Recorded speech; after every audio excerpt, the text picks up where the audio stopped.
Coverage you can count on continues with Drew Blair. Well, many troops are coming home for the holidays and the wars in Iraq and Afghanistan begin to wind down. Supplies are still needed for those who will remain there. A local teenager created a project called Operation U.S. Troop Support. For several years now, it has gathered items to send overseas.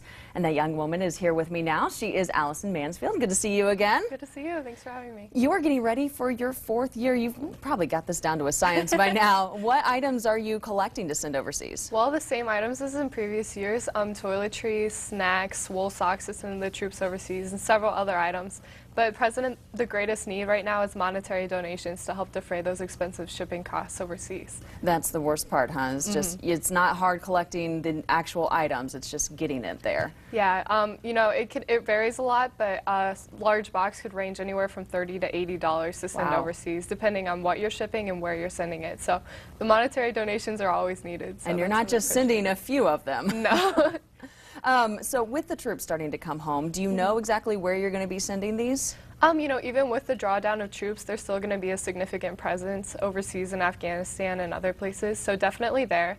But also with the drawdown, another mission is to support the troops that are recovering stateside, so we'll also be sending packages to Walter Reed Army Medical Center and other places for recovering soldiers. Now, you've been doing this. Obviously, we've gotten to know you over the last few years because you have been doing this for quite a while now. Have you seen any change in what's needed, or is it the same items you started with? You know, since I've begun this project, I've learned new items that the soldiers needed, but honestly, the need has remained pretty constant. They're looking for the same kind of items just to support them and keep them comfortable over there.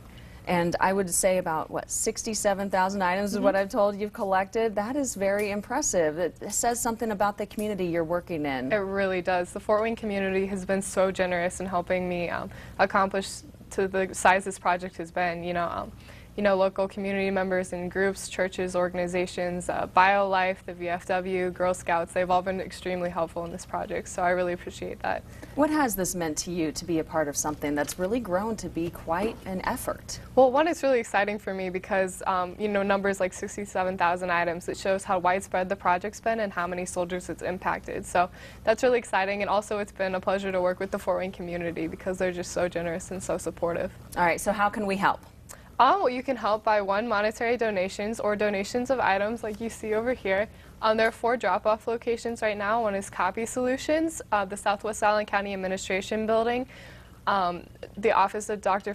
Fred Bokel, and BioLife Plasma Services. And how long will this be going on? This drive will go through December 15th, so now through then. Okay, good time of year for people to keep it in mind to help others and especially the troops who are protecting us Definitely. overseas. Stay in the holiday spirit and help support the troops. That's all right. Thanks, Allison, so much for coming in again.